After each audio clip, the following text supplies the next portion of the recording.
Voilà, je viens de baisser le pont-levis et je sors de l'entrée principale du Fort Saint-Roch.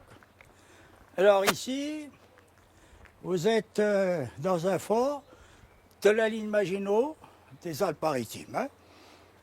Ce fort a été construit entre 1932 et 1935. Il y avait comme garnison, à partir de 1939, 5 officiers et 210 soldats. Toutefois, la garnison pouvait monter jusqu'à 350 soldats à l'intérieur. C'est des hommes appartenant essentiellement au 95e bataillon alpin de forteresse et au 158e régiment d'artillerie de position. Le fort, lui, est tout à fait dans une position discrète. Vous voyez, on est en bas, on est protégé au nord par des forts qui sont au-dessus de nous. C'est le cas de la Guézin, du Mont Grosso. Et au sud, nous avons le fort du Barbonnet. Voilà, je vais donc ouvrir la porte et rentrer dans la partie principale du fort.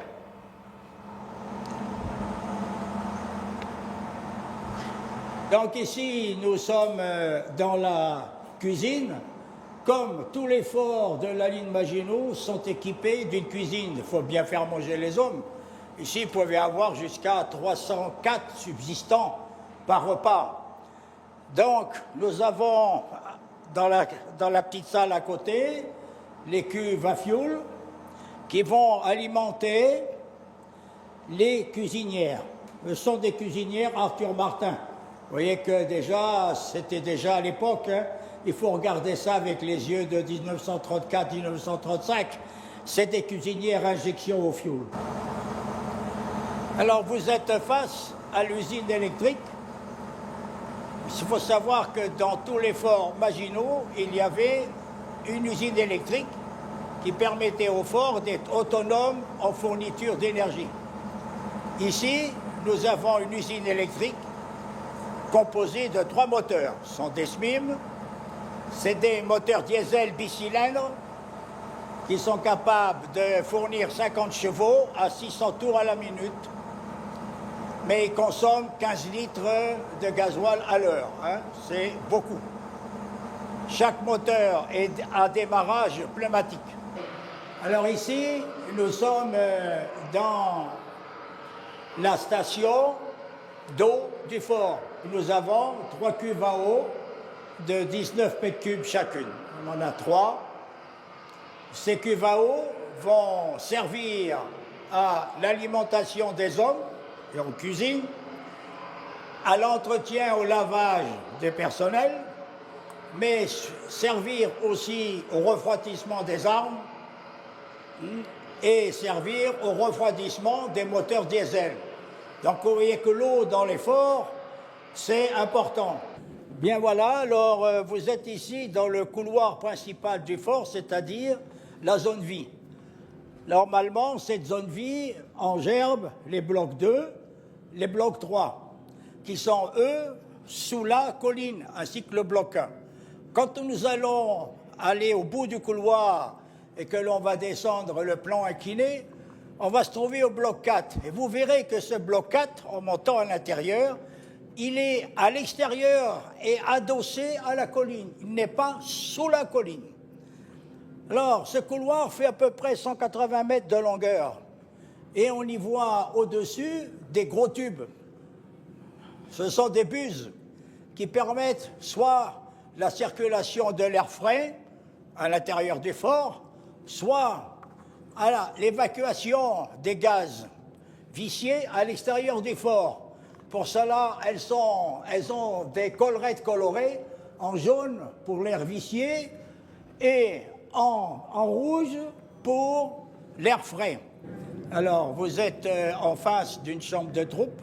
Il y en a 3 comme ça, du fort. Ce sont des chambres à 24 places. Les hommes sont au lit par 2. C'est-à-dire que chaque emplacement peut comporter un emplacement pour 4 hommes. Les repas sont pris à l'intérieur des chambres. Alors, cette maquette représente la conception théorique de la ligne Maginot. Beaucoup de gens pensent que la ligne Maginot, c'est simplement des forts et on n'a rien à côté. Non, pas du tout. C'est une zone de défense en profondeur. Nous avons ici la ligne de frontière. Et sur cette ligne de frontière, nous avons des maisons fortifiées dans lesquelles étaient des gardes mobiles. Ces gardes mobiles devaient donner l'alerte aux avant-postes. Après la ligne d'avant-poste, nous avons la ligne principale de fortification. Mais devant cette ligne, pour la protéger des chars, il y avait des rails qui étaient plantés verticalement dans le sol. Cette position principale comporte les forts tels que nous sommes actuellement dans le fort Saint-Roch. Derrière, pour assurer éventuellement une défense arrière, pour éviter un contournement par l'ennemi de cette ligne principale de résistance, il y a ce qu'on appelle la deuxième ligne. Et à l'arrière, vous avez la zone logistique. Cette zone logistique était chargée soit de fournir l'énergie électrique à certains forts qui en avaient besoin, soit d'avoir des gares de triage pour pouvoir ensuite amener par voie étroite qu'à l'intérieur des forts le ravitaillement. Bon, alors ici, nous sommes dans l'équipement de ventilation du fort. Tous les forts de la ligne Maginot ont le même système de ventilation. Ici, nous sommes au bloc 2, ce qu'on appelle le bloc 2, et nous avons, devant vous, vous avez un équipement de 8 filtres à charbon actif pour purifier l'air lorsqu'il y a l'alerte au gaz de combat. Ici, vous êtes dans le poste de commandement de l'ouvrage, qu'on appelle le PCO. Il faut savoir que l'équipement de transmission du Fort Saint-Roch est assez complet. Il y a à l'entrée 2 postes radio à ondes courtes qui permettaient au fort d'être en liaison radio avec les forts voisins et éventuellement le poste de commandement de la 40e demi-brigade qui est au col de Brosse. Il avait en plus un central téléphonique à 64 directions, articulé en 2 panneaux de 32 directions. Et il disposait en plus d'un créneau optique qui le mettait en liaison optique avec le fort de la Guézin. Alors ici, nous sommes dans la salle de commandement du canon de 75. Nous sommes en liaison avec le canon 75 qui est au bloc 4, avec un central téléphonique, vous avez ici, soit avec un transmetteur d'ordre que vous voyez là. Ce transmetteur d'ordre est divisé en secteurs. Chaque secteur correspond à un ordre donné. Et à côté, vous avez le PC des mortiers de 81 dont vous pouvez écouter actuellement les messages qui sont lors d'une conduite de tir d'un groupe de 2 mortiers de 81. Alors voilà, là maintenant, je débouche sur la deuxième salle de ventilation. Nous sommes passés à côté de la première. Nous avons toujours 8 filtres à charbon pour purifier l'air. Cette fois-ci, les bus d'admission de l'air descendent du bloc 3 au lieu de descendre du bloc 2.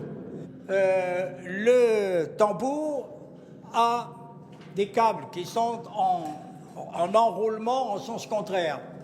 Il y a 2 câbles qui servent d'attache au plan incliné lui-même et un câble qui sert à l'attache du contrepoids.